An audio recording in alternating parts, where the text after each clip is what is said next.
Here we go. All right, again, welcome to our session today, Thursday, the 21st, with Wendy Marx as our speaker. She is going to talk about creating a powerful brand for career success. Who knew you even had to do that, right? I mean, like, that's like amazing. So job search has changed a lot, and she's going to give you ways that you can make yourself a little bit more marketable through personal branding. She is a personal branding and marketing coach who helps experienced professionals become more successful. Over the course of her career, she has helped hundreds of people discover their point of distinction and brand so that they can retool themselves for a very rewarding career. And that's pretty important, especially what's going on today. When we're in job search, we're looking for a job, we want to do some career management. She's going to give you all the pointers. Wonderful. Wendy holds a BA, MSW, and MS in journalism and an MBA in marketing. Well, she's definitely got the credentials, right? Her articles have appeared in Fast Company Incorporated, which is a wonderful publication, by the way, jobhunt.org, the New York Times, Entrepreneur, and others. She is the author of Thriving at 50 Plus, the 7 principles to rebrand and reinvent yourself, which is so important for so many people that are on this call. She's going to give you pointers. Wonderful. She's the host of Renewal at 50 Plus, a monthly LinkedIn Live program to live your best self at 50 plus. Follow Wendy on LinkedIn in order to join in her LinkedIn Live. I highly recommend it. So again, welcome, Wendy. I will turn it over to you. And since I am in control, just let me know when you would like to advance those slides. Go for it. Thanks so much, Christine, for that wonderful introduction. And I'm excited to be here today and talking about a topic that's near and dear to my heart, creating a powerful brand for career success. If you would advance, Christine. Absolutely. Here's our agenda for today. We're going to talk about the what and why of personal branding, so you know what personal branding is. There's a lot of misconceptions about it.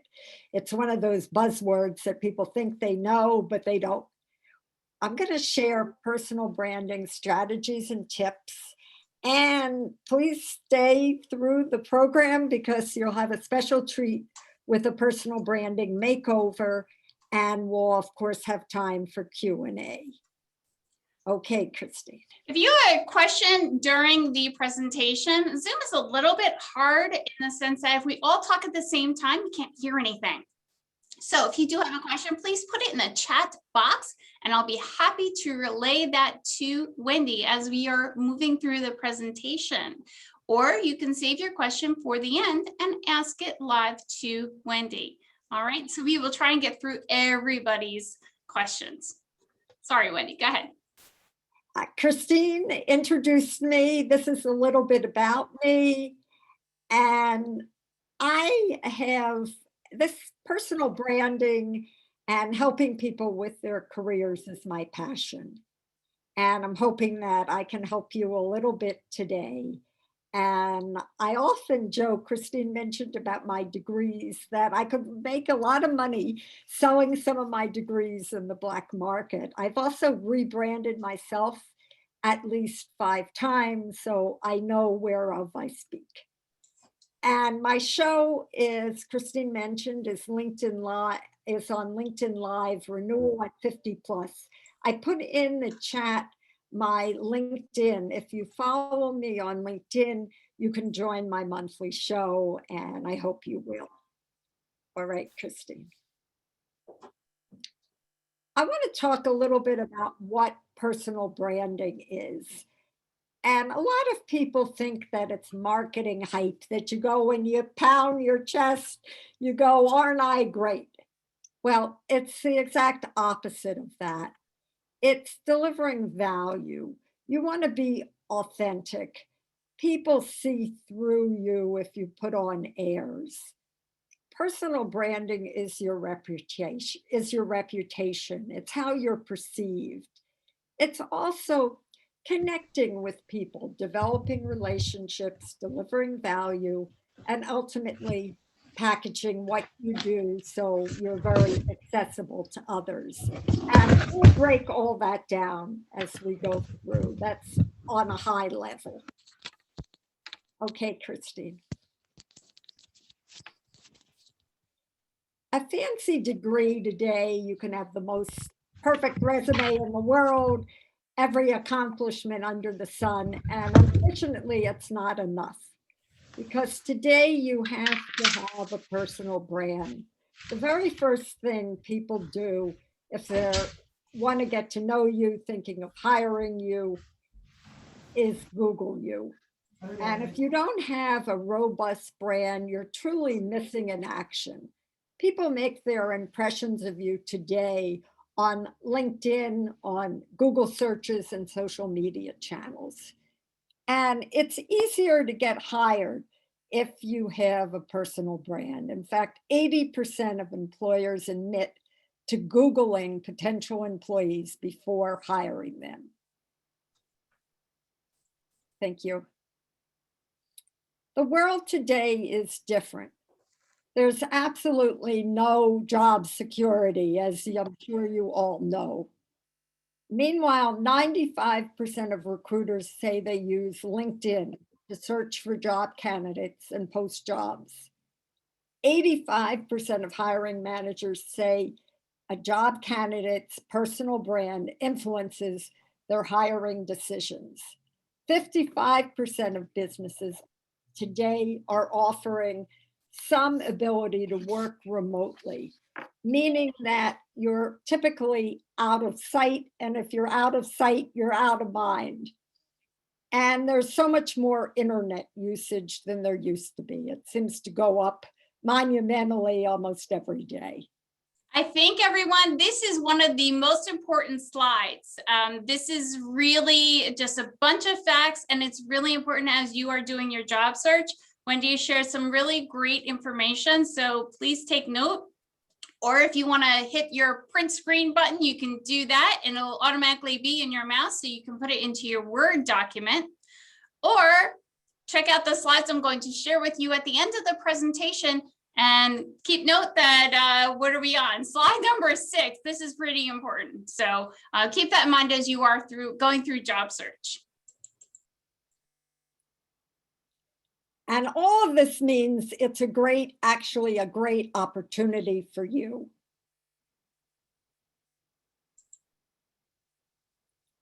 What can you do to take advantage of this? It's actually an unprecedented opportunity to show your value and how you can be helpful. And it's a great time to build your personal brand. As I mentioned, people are more accessible. A personal brand is even more important when you're not directly in front of somebody. There are also fewer gatekeepers today, which gives you an opportunity to control your destiny. I love this quote from Jeff Bezos. Your brand is what people say about you when you're not in the room. The fact is, you may say, I don't have a personal brand, but in fact, you do. It's what people think about you, say about you. I use that quote all the time because I say, if you're in the bathroom, what do people say about you? Because, you know, you talk about people when they go to the bathroom. What do they say about you when you go to the bathroom? So I agree with you. I love this quote. It's great. And this is another favorite quote of mine from Tom Peters. It's to be in business today, your most important job is to be head marketer for the brand called you. Tom Peters in 1997 kicked off the personal branding movement with an article in Fast Company.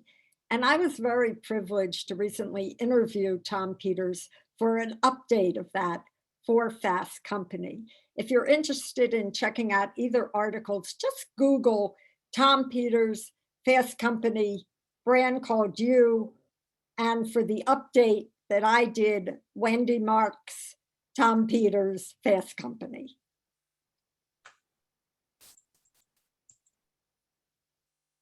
This is another money slide today. If you don't brand yourself, somebody else will. They'll make assumptions about you, and you don't want them to be the wrong assumptions.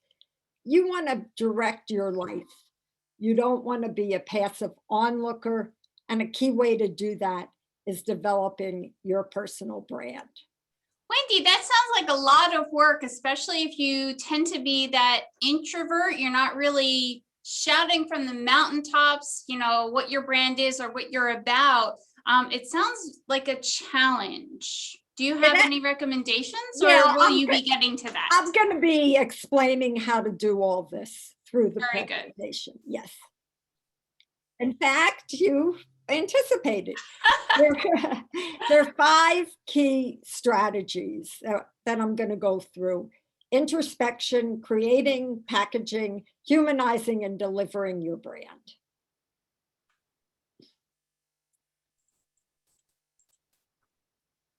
Now, by introspection, I don't mean that you go in, sit on a couch and ruminate and muse, oh, who am I? What do I want to do?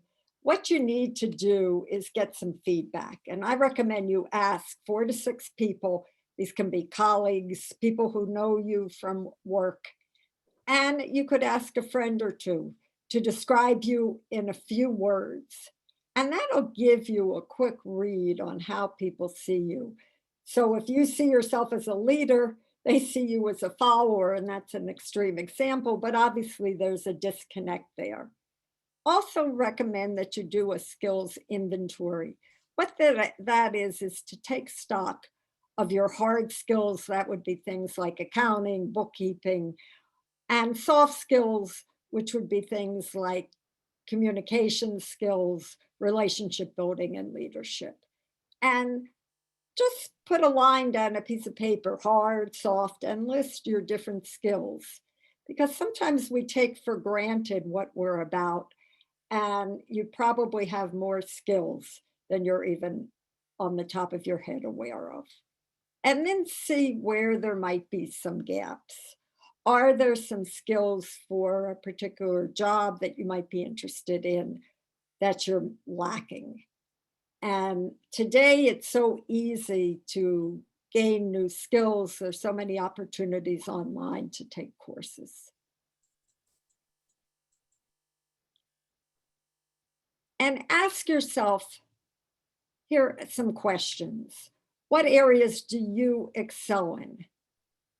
What are some challenges that you have? And for those challenges, are there some ways that you can alleviate some of those challenges? Do you need to learn more, take a course, change some of the ways you behave? Ask yourself, what do people compliment you on? That's a good way to understand how people are perceiving you, and also what's special about you.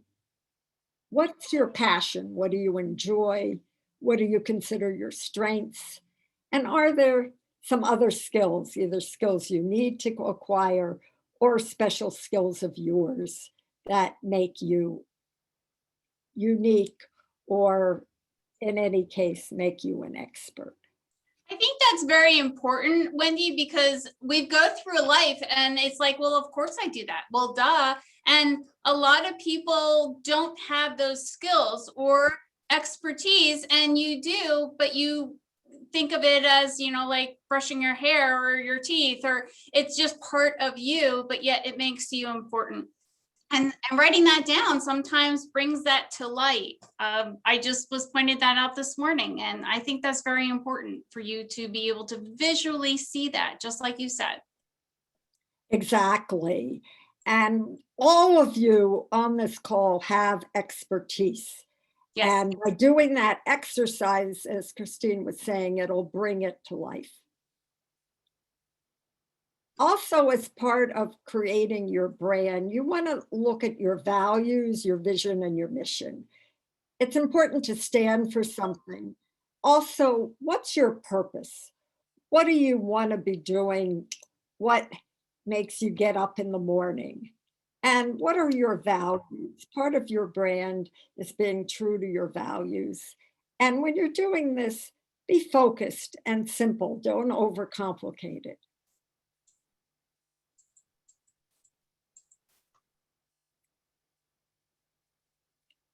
If you want to go back, you missed a Oh, slide. I'm sorry. That's all right. There we go. No, it's after that. Thank you. The next one. That one? No, oh, okay. That's the Sorry. one that you added. Yeah. Okay. Sorry, guys. No problem. Create an elevator pitch. When you create your elevator pitch, an elevator pitch is that statement when somebody says to you, "What do you do?" And you don't want to be long-winded. And it's called an elevator pitch because it's typically the 20 or 30 seconds that it takes to go up and down in an elevator. And so you want to be brief, you want to be specific. There's nothing worse than just using bland, generic language. That's meaningless. You want to be engaging. To just rattle off job titles is, again, meaningless. Don't mess this up using jargon or phrases that people can't relate to. Also, be consistent. It's not helpful if you go by one name on LinkedIn, another name, let's say, on your bio or your resume or on Twitter. You want to have the same names and the same photos so people know who you are. Let me also explain with an elevator pitch. Think of it as a story. Has a beginning, a middle, an end. It's your past, your present, your future. Let me give you a quick off-the-cuff example. It probably has to be edited, but it'll give you a little taste of what I'm talking about. Let's say you're a lawyer and you're changing your career. So you might say something like, I've always been passionate about the law. In fact, it's in my DNA. Everyone in my family has been a lawyer. However, when I worked as a lawyer, I realized that this field has become so stressful. So many people are anxious and unhappy and overworked, and they don't know how to deal with it. So I decided to get trained as a coach where I specifically help lawyers de-stress, find more passion in their job, and have a more thriving life.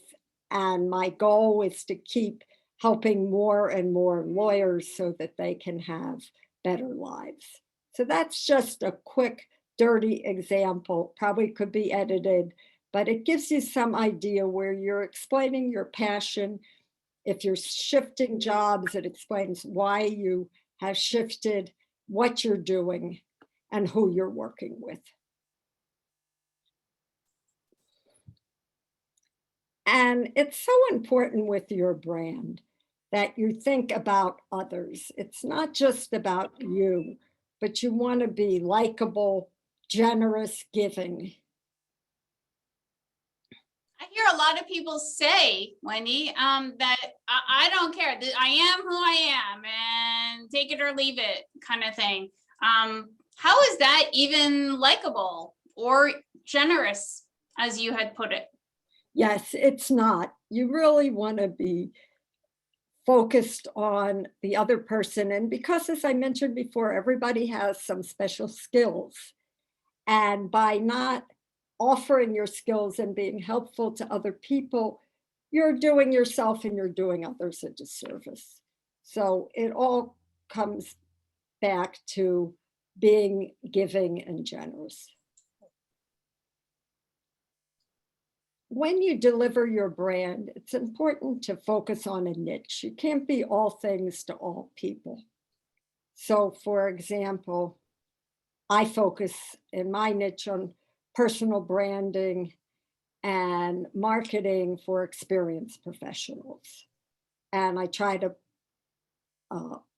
promote content around those specific subjects. What if I would like to use, I mean, I don't want to discount myself on different jobs that I had in the past. So I just want a job. And this is where I want to go, but I've done all these other things. I don't want a recruiter or hiring manager to discount me. How do I put that brand out there on social media, LinkedIn, whatever?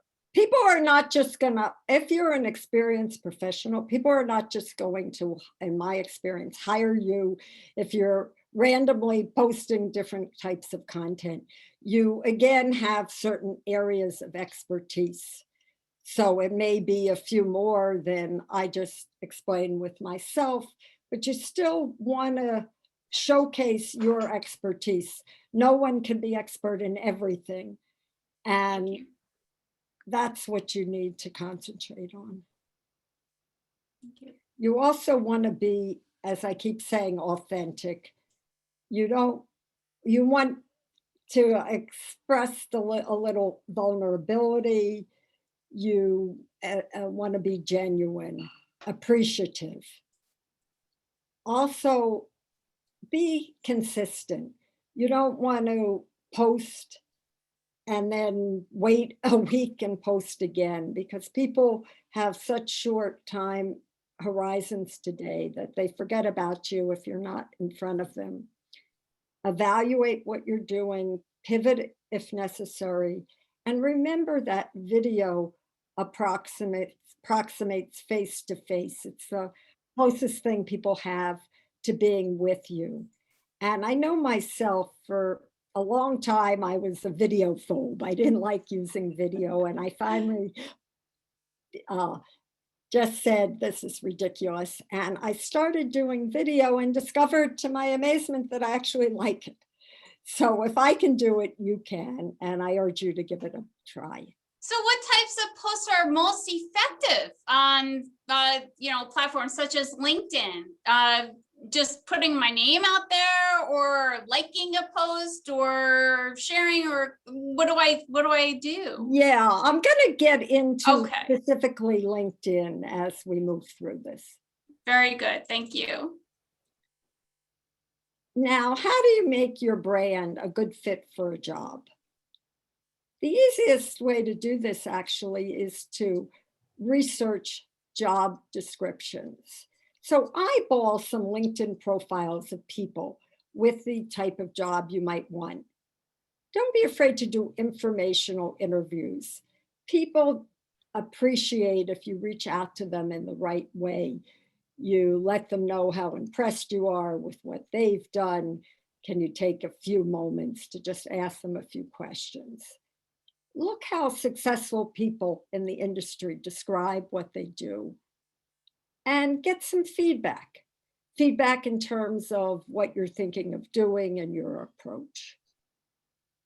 And then this will all help you make your brand a better fit. This is one of my favorite quotes. So you're a little weird, work it. A little different, own it. Better to be a nerd than one of the herd. And the whole point is that you want to differentiate yourself. You don't want to be one of the masses, but you. So let me ask you, we have a question in the chat box. HR departments, recruiters, they're using scanning software, ATS systems. They're looking for those keywords. How do you use those keywords and still differentiate yourself so that you are at the top of the pile? I think that'll come across when I do my LinkedIn makeover, but Okay. It is a very good question, and I'll deal with that. So hold on to that one. Be consistent in what you're doing. And I keep mentioning that, but it's so confusing and it ruins your brand. For example, think about McDonald's. You go to a McDonald's anywhere in the country, you know exactly what you're going to get. Well, that's what you need to do when you brand yourself. Another important thing to do is to warm up old contacts. You all, I'm sure, have many contacts that you haven't talked to in a long time who may be able to help you. Reach out to some, make it your business maybe to reach out to 3 or 5 every week and do it in a very friendly, engaging way where you read something, made you think of the person, maybe share an article, and say that you'd love to have a quick get acquainted call, or just find out how they're doing, share a little bit about some exciting things that you're up to, and do a quick call just to let this person know where you're at.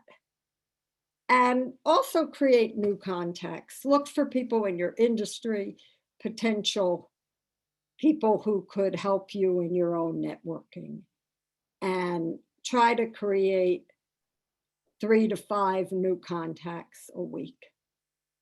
I am sure that a lot of people on this call are thinking, what do I say? I haven't talked to that person in, I don't know, 7 years, 8 years. And I used to be close with them. I used to work with them, but since we went our separate ways, we haven't talked a while. Is there some kind of note that I should, a form letter, so to speak, that I should use when I am reaching out? How long, how short, all of that. Do you have any recommendations? I would make it brief and at the same time warm. People like to know that you're thinking of them. Who doesn't like to be remembered? So you might, if you haven't worked with them in 7 years, say something happened and remember when this happened, or I so appreciated what you did for me and something came up and I was thinking about that. And just make it warm and friendly. There's no formula to use. And then say that you're you're going in a different path and you just love to run something by them, or something that's very easy for somebody to say yes to. The idea is to not make it threatening, to make it short. You're not imposing on this person, but you're appreciating them. And if you're appreciating them, people normally respond. Thank you. You want to, if you could just go back to that. Oh, I'm sorry. That's okay. There we go. Good. And I keep saying about giving. So being giving, always think about how you can give to somebody else, not take. And if you start from that perspective, you can't go wrong. And you don't want to be lazy on LinkedIn. It's easy to What if I have nothing to give? I don't know nothing. I don't have a job. I don't know where I'm going. How am I going to be a giver of something if I got nothing? Everybody, as I said before, has some special talents, some skills, something that you do, either work or otherwise. You may not have a job, but you may be doing some exciting volunteer work. There must be something going on in your life that you can share. Also, as I said, it's often helpful. You read something, you catch a video you think somebody else might enjoy, share it. There's no reason not to be sharing what you're doing. And people appreciate that if you do it in a way that is focused on the other person. You're not saying, oh, aren't I great? I discovered this, but I know I was thinking of you when I saw this type of thing. That actually happened to me. Somebody in my network, I didn't even know who that person was. And I connected to them many, many moons ago, and they shared a link for an article. I thought this would be relevant for your clients. And I was like, how nice of you to even be thinking of me. So that does work. Yes, excellent example. And as I said, volunteering is a good way, if you don't have a job, to maintain your skills, stay sharp. You want to keep learning. I can't emphasize that enough. You have to keep doing new things, learning new skills. And as I mentioned before, video is important today. Absolutely. And again, if you're not already on our newsletter, so I'm sending you jobs every day, feel free to take that chat and put in your email address. I'm happy to add you to that email list to let you know about free learning, as well as different jobs that we have in the Monmouth County area. So that might be of use to you. But free learning, just like Wendy said, we have skill up metrics, and that is a wonderful way to sharpen your skills. And tomorrow I got a list of volunteer organizations going out as well. Christine, I think we got a few questions, people asking what's the lazy person's approach on LinkedIn. Well, this is what you don't want to do. You don't want to just get up there, randomly connect with people and not participate. That's doing nothing. It's also if somebody posts something, you just say like. That takes 1 second and is pretty meaningless. Instead, you see something somebody posted that you're impressed with, take the time. It only takes a minute or two to write a comment. The other thing is to have some informational and get acquainted meetings with people you connect with. Post content, and you don't have to be spending hours. You can spend 2 minutes, you read something, oh, this is really interesting. You post it with a sentence or two on why you think people would like it on LinkedIn. You are absolutely right, Wendy. Making your LinkedIn profile and then leaving it is not the way to go. You want to actively use it every day. And be active by putting in that sentence, not just hitting the like button. I see somebody else asked about having their photo on LinkedIn. And yes, you should definitely put your photo.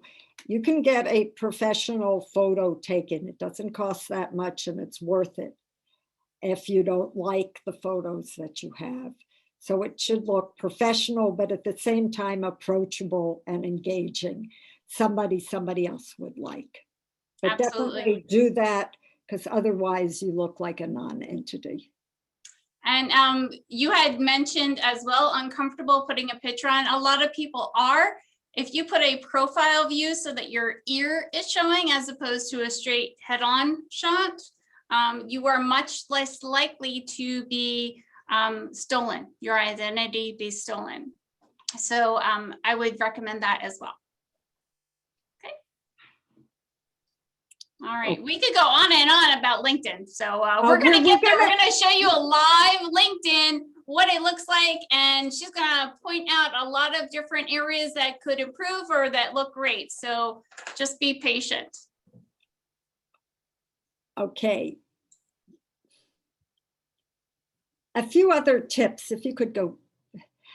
You can guest post on an industry site. A lot of sites are hungry for content. And if you're in a particular, everybody's in some industry. So, and there's a lot of trade sites for industries. And if you go up to the website, you'll see where in some cases they'll say we accept guest posts. Ping them with your idea and look for ways to write on an industry site. It's a great way to get more visibility. Similarly, you can speak at an industry event. And today that's typically a virtual event. Connect with others on social media in your industry. Join and participate in Facebook and LinkedIn groups. Appear as a guest on a podcast. Podcasts are hungry for guests. And if you see a podcast you like, reach out, explain why you'd be a good guest. Follow influencers so you can see keep in touch and on top of trends in your industry. Plus, you can get to know over time some of the influencers. Absolutely. Now, I want to spend some time on LinkedIn, which is the most powerful tool out there for personal branding. It is a wonderful platform. 95% of job recruiters use the network. It's a place where you can build and nurture your network, share your thought leadership. It also has a blogging option where you can actually post articles. In addition to that, you can post snippets every day if you want. And it gives people a chance to know what you're thinking about and what you're an expert in. And again, Wendy said earlier, consistency is key. So if you are posting a lot of the subject that you are an SME in, subject matter expert, it kind of allows people, public, the world to know that that is your thing.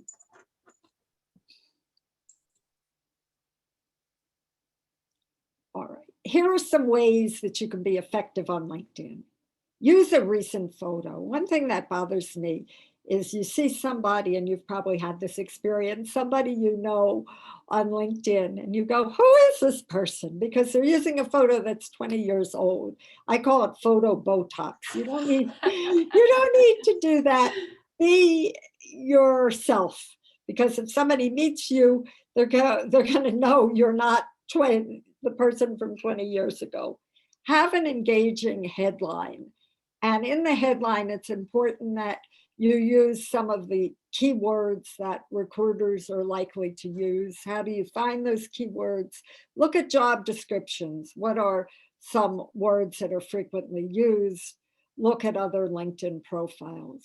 Hook with a strong opening, and I'm going to show how to do that in my makeover. Have a CTA, meaning a phone and contact info, so somebody can reach you right in the first person. It always surprises me how many people write in the third person, and it's very impersonal. If you write in the first person, it's much more engaging. Wendy, you are right on the money with phone and contact information. We had communicated earlier just a couple days ago, and I could not reach this particular person because there was no email or phone in her profile. So I had no way to get in touch with that person, and they were not in my first, second, or third line network. There was no information for me to see. So it's very important that you do add that to your profile. And don't go back further than 15 to 20 years on LinkedIn. What's important is what you've done most recently. No one cares what you did before 20 years ago. You mean they don't care about Lotus Notes? They don't, nor do they care that you were bagging groceries at a supermarket 30 years ago. No. Even for IT guys, yeah. Lotus Notes, they don't sell that. You can't get it, so I wouldn't even put it on there. Use images. Images help enliven your profile. Join and participate in some relevant groups. Curate, as I mentioned before, content, posting content and having a sentence or two about it. And use the featured section. That's another way to highlight your best work, and it can be visually attractive. I think those are very key points that you had mentioned right on that slide, Wendy, because if you think about your own social media, do you scroll through your texts or your, lots of words, or do you stop and look at a picture or a video more often? It's the same thing goes for attracting people to stop on your profile. You want to use those images, just like she said.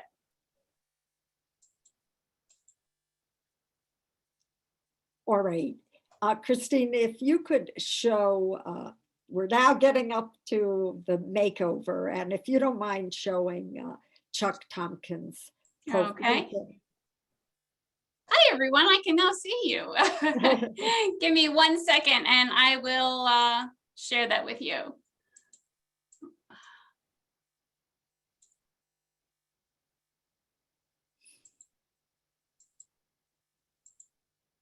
And here we go. All right. There we go. I did a makeover of Chuck Tompkins, and can you open his his about section also?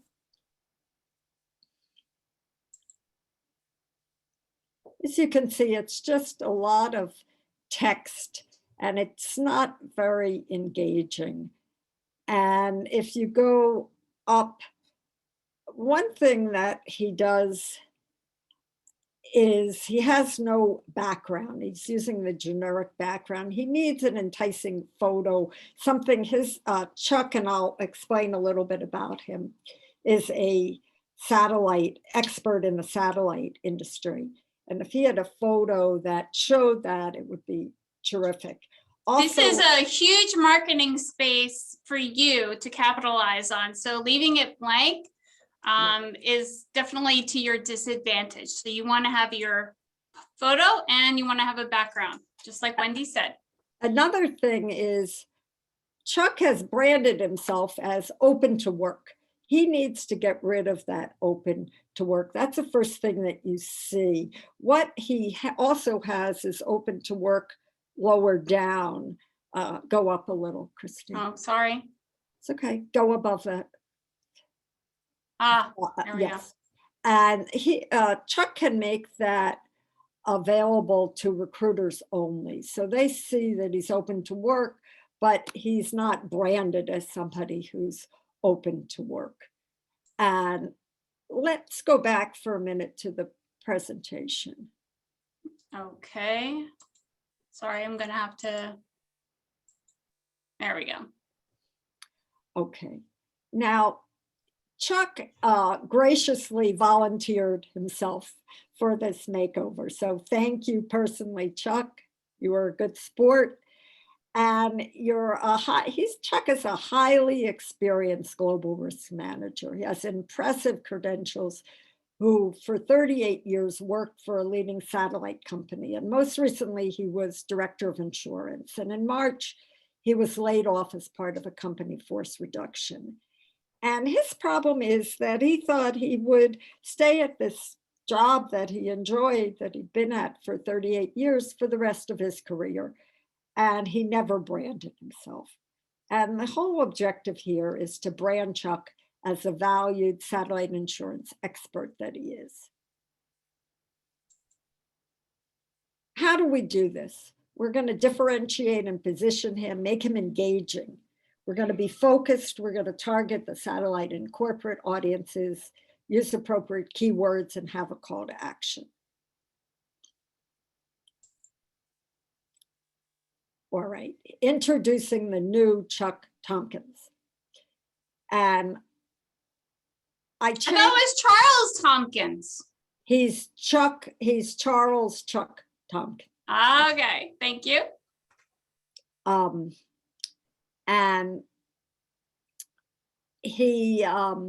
I changed the headline. And one helpful thing to do in your headline is to have those pipes, those straight lines. They're modern looking and they help separate what you're doing. Use that instead of a slash mark. And I made him a global risk manager, which he is. I made him recognize satellite insurance expert. This is some areas he has mastery of, and he's driven. His passion is to minimize risk. So, and these are keywords that are relevant to his. Thank you. I was going to say that keywords that recruiters are looking for: global, risk management, all of those things. So that is really important that Wendy added those and kind of just worked around. He said the same thing, but now we're just changing it so recruiters are more attracted to him. And then what I did is I tried to make Chuck somebody that people would want to know. What he had before, he didn't personalize himself enough. So what I did is, and Chuck and I had a conversation, so I was able to get this information. And I was so impressed when he told me that he was transformed by the Apollo missions. So I said, growing up, I was transfixed by the Apollo missions. And that was my epiphany. I had found my passion and was hooked on engineering and space. So that's somebody you go, oh, wow, how interesting. And then in his first engineering job, in my first engineering job, I had 2 rotations in the satellite area. And we list what they are. And then the idea of helping people and communities connect thrilled me. This is what he's passionate about. I've never looked back. So this is very simple language, and yet it's accessible and engaging.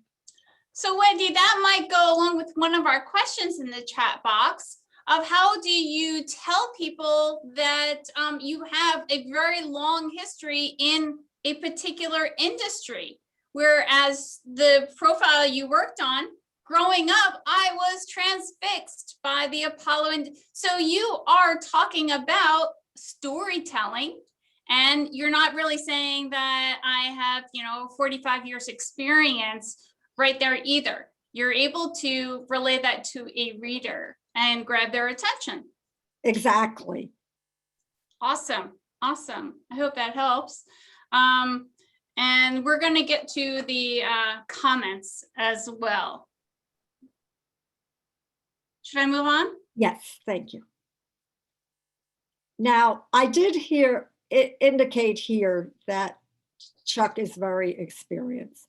So over my 35 years working for leading telecommunications satellite companies, I've developed special expertise. So this is stating exactly why Chuck is important for somebody looking for somebody in global risk management.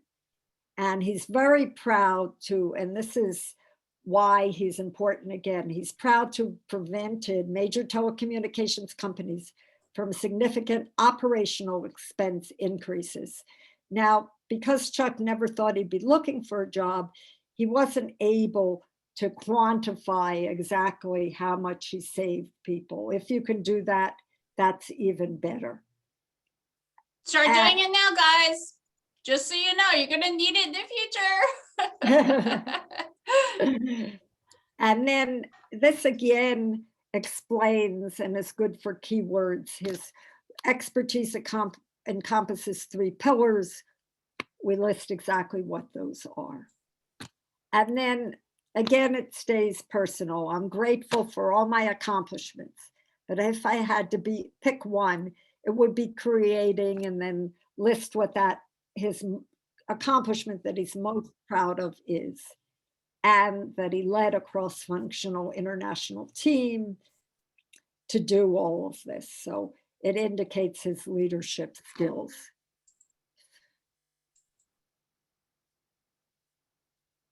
And then listed here some other accomplishments. And Chuck had these in his profile. I took the liberty of editing them and making them more succinct. When you say succinct, what does that mean? They were so text heavy on his profile. So I made them a little less text heavy. I used verbs. So consolidated, advanced, managed, advanced. So I tried to make them a little more active when you're reading this. Okay.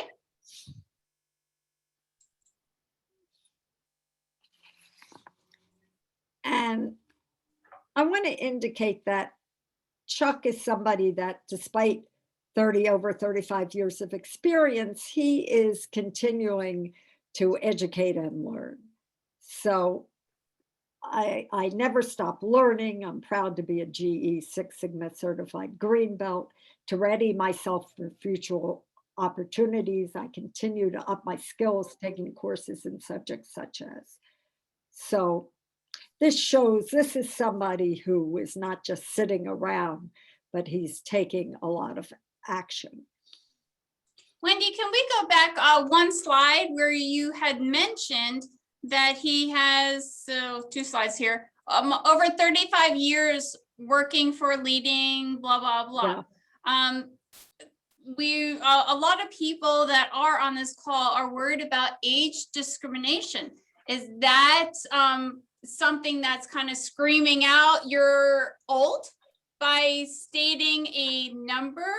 Or I'm not really sure what the perception is. I had a few minds about this. In Chuck's case, he's worked for this one company for 38 years. So if somebody sees his resume, they're going to immediately see that. So that's why I kept the 35 years. If you can avoid something like that, I would encourage you to do so. And Such as, what phrase would they use? say my 15 plus years, or over the course of my career. Over the course of my career? Okay. Or, yeah, but, or use a smaller number than 35. Gotcha. In his case, it was very obvious. Thank you. There we go. I'm glad you asked that. And then, and perhaps going back to that, perhaps there's some way he can fudge it, but I don't think there actually is. Would this personal branding and action go under that summary about section, or would you put it later on in your LinkedIn profile under certifications or education, volunteering? I don't know. It could go in both places. I was suggesting that he put it under his about section, because the about section is the most read, and he can also put that under certifications. Thank you.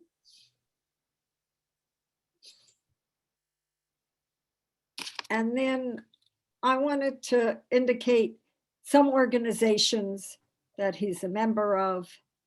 And then again, to have something engaging. This is how I sum up my life. I have a passion for collaboration and to rally people, whether colleagues or business partners, to satisfy the needs of my customers' customers. And then here's the call to action: ready to talk. Please call me or email me.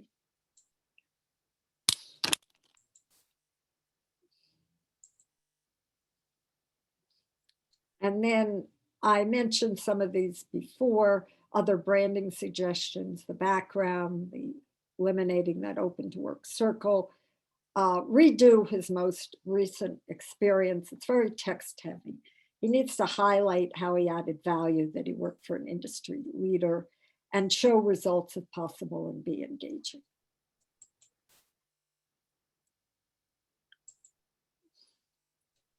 And I have a special offer. You'll all be getting a copy of the presentation. And I have this special offer to help you create your perfect elevator pitch. And my offer includes a PDF of my book. So the link and that's in the chat box, that link. And the link will take you to a landing page. All right, so make sure you are touching that link as well. That's in the chat box, and she can tell you all about her Thriving Over 50 and what she does and how she does it, and you can register with her. Not a problem. Okay, we have a few questions. I don't know if you've seen If you want to just get to the next slide, just so. Oh, absolutely. I'm sorry. That's okay. There you go. Okay, and I have in the presentation, I have my icons here on social media, and be sure to connect with me. And that is in the chat box as well, her email. And I just put in the link for that free session and the PDF as well. So definitely take note of that, but you will receive the chat box so that you can look at it again. I want to give you lots of opportunities. I don't want you to miss it. It's actually a significantly discounted session. Awesome, awesome. All right, so let's see. Should I go on to that last slide? The last one is just Q&A. Oh, Q&A, there we go. All right.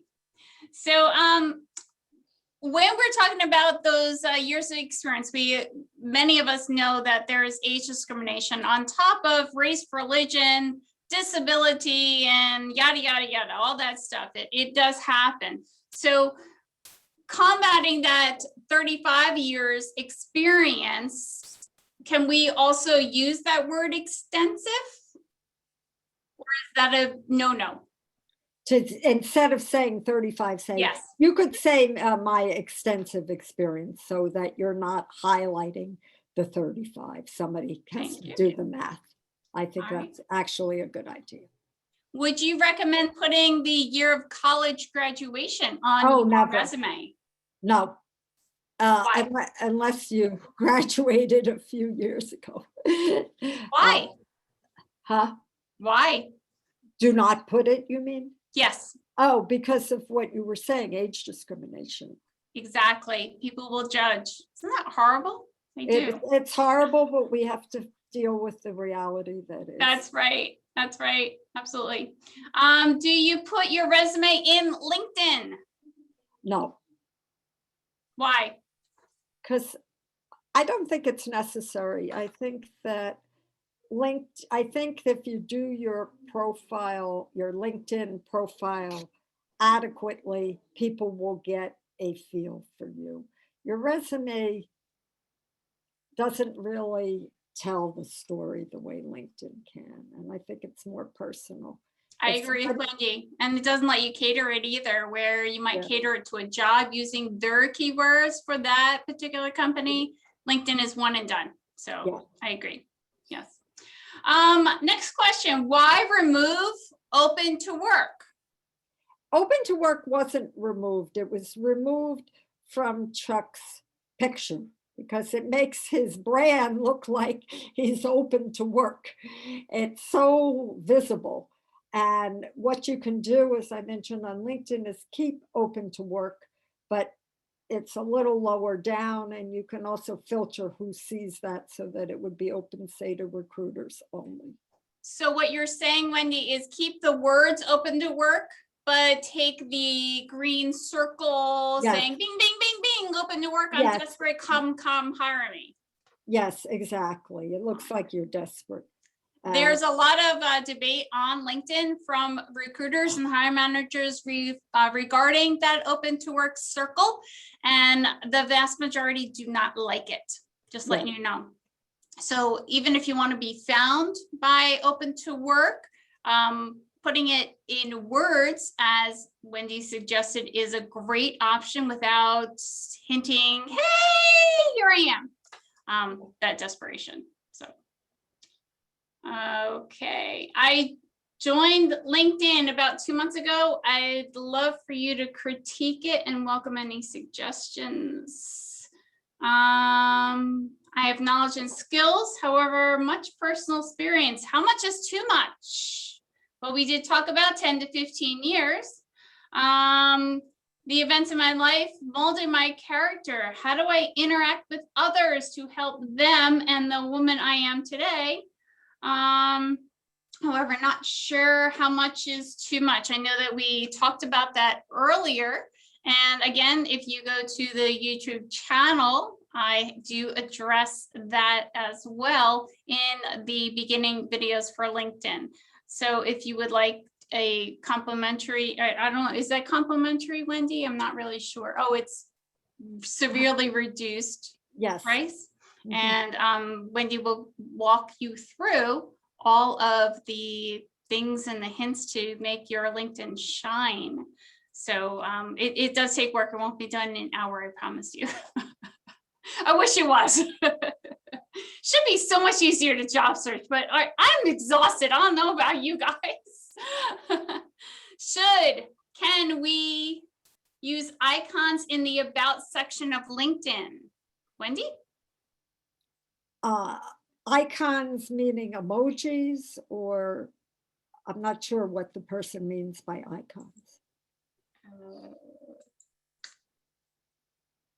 Chuck, can we use icons? Don't know yet. All right. Actually, from Chuck. How much do you charge for personal branding? Check out that link and find out some more details. Lots of information. Thank you so much. If we are networking, don't we want to use open to work visible to just those in my network, not to recruiters? You could, if you would want to make it open to more people, you could certainly do that. I suggested, again, making it open to recruiters so that the world doesn't need to know you're open to work, but it's really your preference. Absolutely. And that's the very nice part about resume styles and LinkedIn profiles, is that you have to do you and what you're comfortable with. And just like Wendy had said earlier in the program, pivot, be ready to change. So try things for 6 weeks and see what kind of response you're getting. If you're not getting the response you want, don't just leave it. Try something different to elicit these responses that you are looking for, and then try again. All right, subscriber service that would encompass several multimedia platforms. I do address that in my social media workshop that is posted on YouTube, and definitely take advantage of that. Do you use anything, Wendy? I'm sorry, run that by me again. Do you use a subscriber service to get all your posts and Facebook and Instagram and Twitter and LinkedIn on one that just does everything? I use HubSpot. I've used it for years, and you can post to all those platforms within HubSpot and schedule your social media. I do advise that you use a scheduling tool. An inexpensive one is Hootsuite. Absolutely, I agree with Wendy. I'm also going to tell you, if you include LinkedIn for your posts on any of those scheduling platforms, you are at risk to being banned by LinkedIn. So I don't recommend that you include LinkedIn in any of those posts. LinkedIn wants active users on a daily basis and not just automatically scheduling things.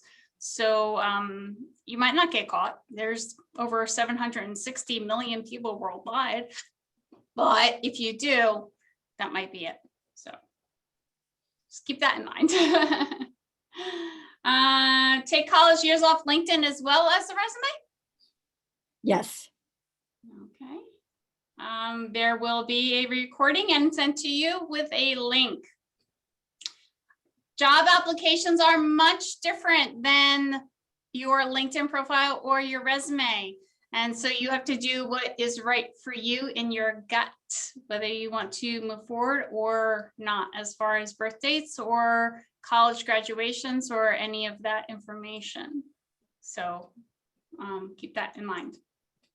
Can you brand as an aspiring BBB? Fill in the blank. Can you brand as an aspiring whatever? I would indicate, maybe not call it aspiring, say that your passion is X, Y, or Z, and then explain a little bit about why that's your passion, what you're doing now to make your passion. This is something I've always wanted to do.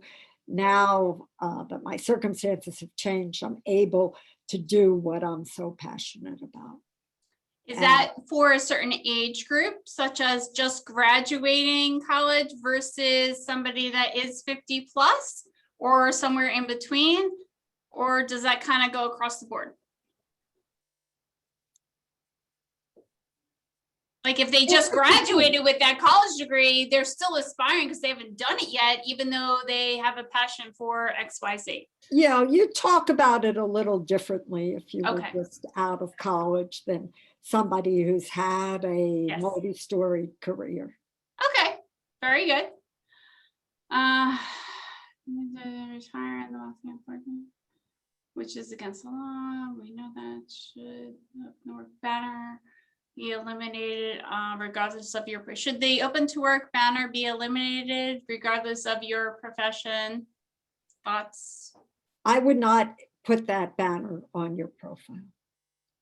I do not recommend that you do either.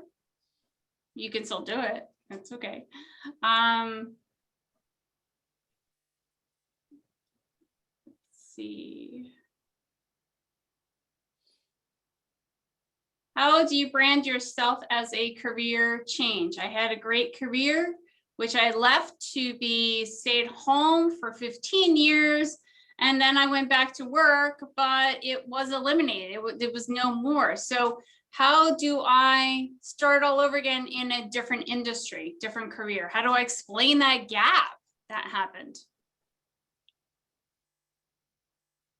I think that you really do what the person said in that question, that you explain that you've had a career and took a took some time to be with your family or whatever, and now have switched. I wasn't clear from that question if you've switched careers twice and are now moving to your third one, or if you're just moving to your second. But you can somehow tie the different careers together so it doesn't feel so far afield. So, for example, in my case, I had a PR and marketing business for a number of years, an agency, and I'm now a coach.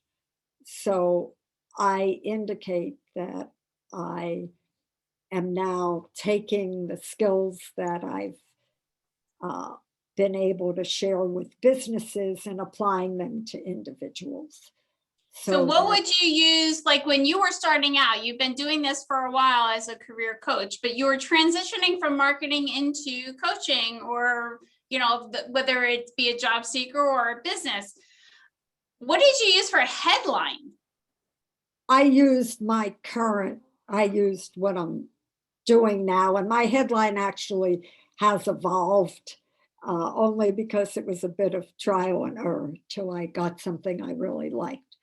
But I didn't mention my PR and marketing in my headline because my focus is personal branding and marketing coaching services. So I use that in my headline.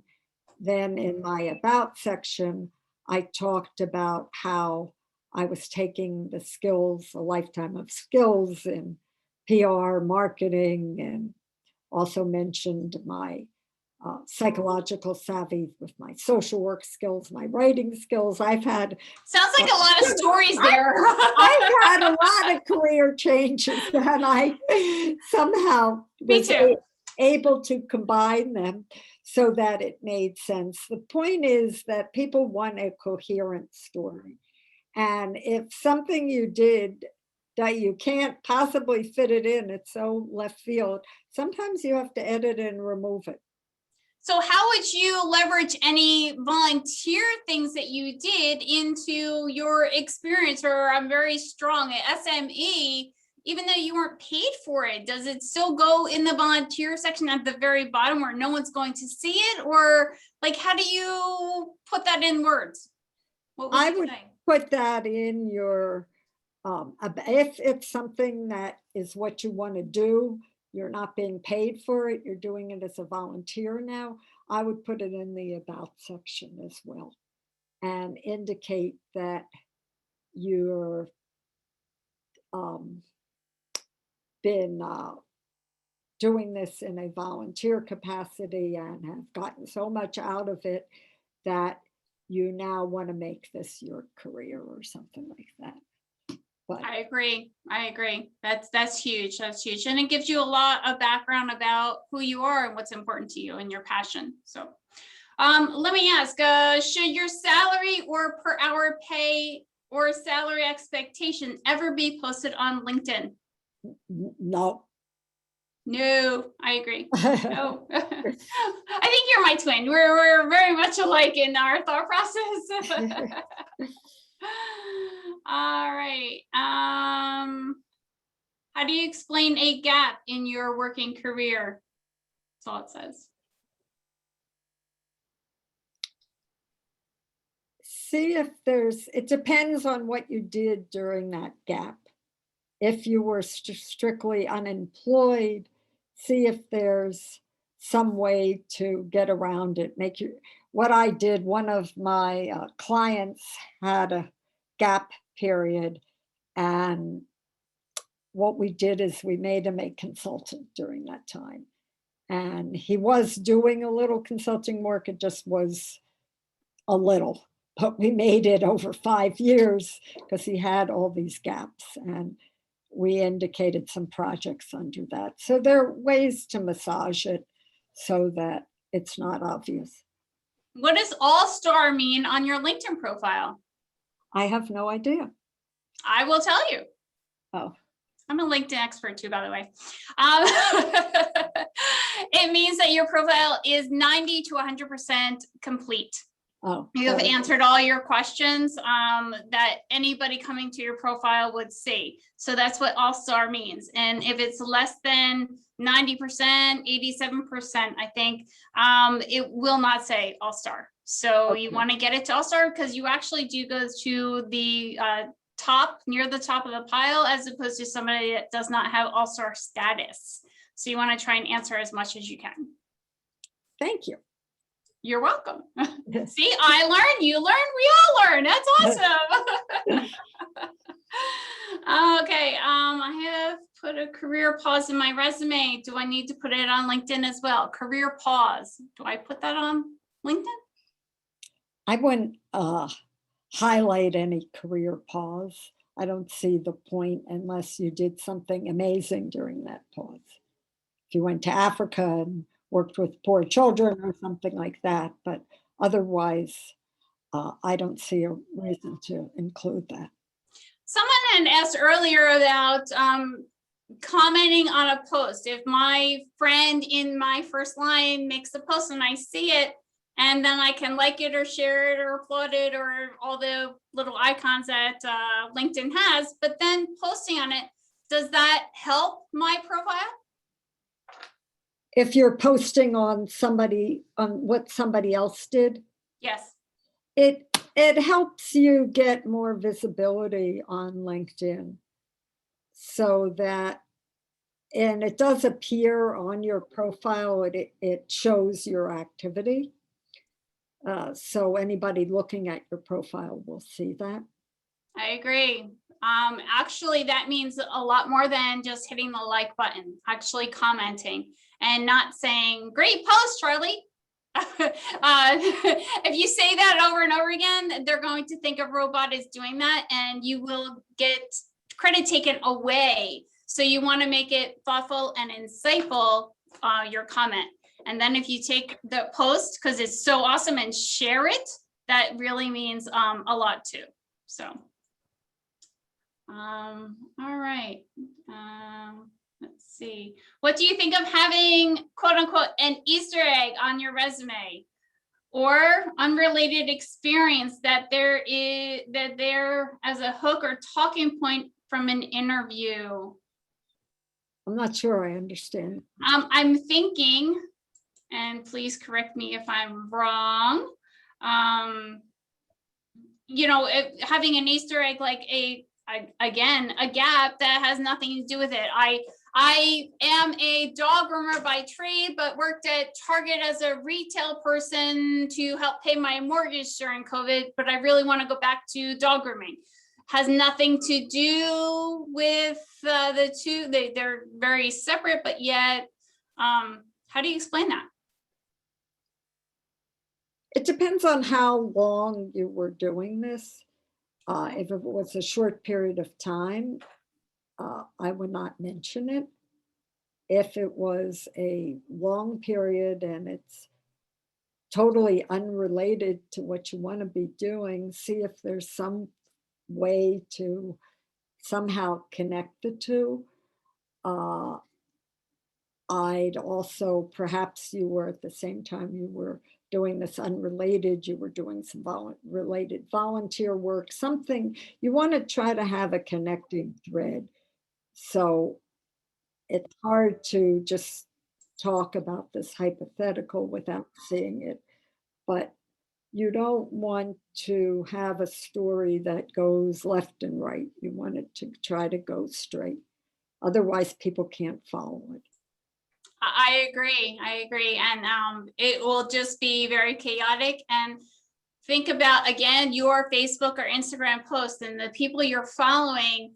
Are you looking at those pictures? Are you looking at long lines of text? And IBM was actually paid millions of dollars to do a study, if you can believe this, IBM, okay? We as adults have 6 seconds of attention span. Who knew?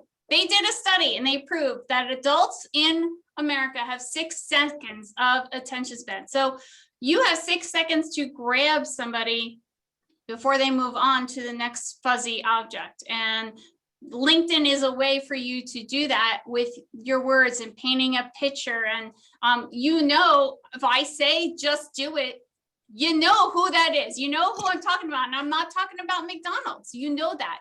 What are your words that you're using to describe yourself? And I think that all of these slides that Wendy has gone through, just kind of breaking it down and telling us how to get into the mind of the reader is going to boost you up.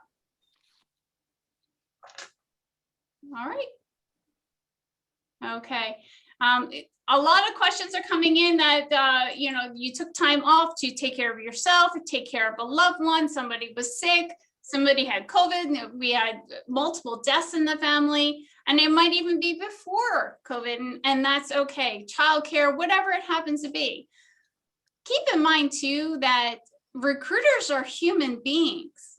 They're looking for the best person to fill a job, but in their heart of hearts, they do have empathy, and they understand that sometimes life throws, you know, rotten eggs at you, and you've got to take care of you. So that is a great way to talk about it in an interview, but you might not want to put that out on LinkedIn or your resume until you have that phone conversation or that interview, just so that people don't judge you, as Wendy had said. Did you want to add anything? No, I think you answered that perfectly, Christine. Thank you. All right. Are there any other questions? I think we are pretty much caught up from what I can see. There are 3 LinkedIn videos that go through how to get on LinkedIn, what to do, what to say, how to make connections, that kind of thing on my YouTube channel. So I encourage you all to take a look at the YouTube channel and those videos. And if you'd like some more information on personal branding, reach out to Wendy, because she is an expert in the whole marketing sphere. And that's really going to help you carve out a niche for what you're looking for. Yes. I also wanted to refer people to my website. I do have some programs that I offer there. Thriving at 50. I'll put it in the chat, actually. Awesome. Awesome. It's Thriving at 50, numeral 50, plus plus.com. If I could.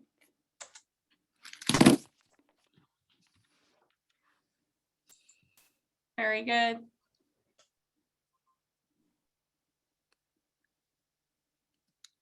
So check out the chat box, because again, Wendy is putting some information that's going to be very helpful to you.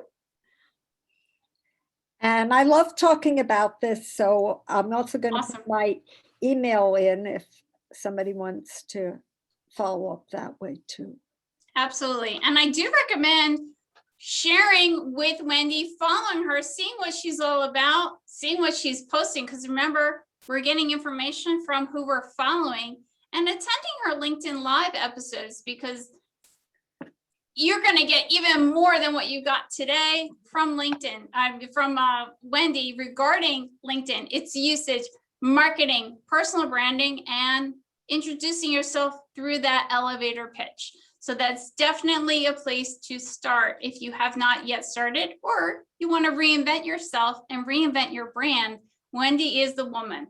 So thank you, Christine. I'm also tomorrow starting my first Clubhouse room. If you're on yay! Clubhouse.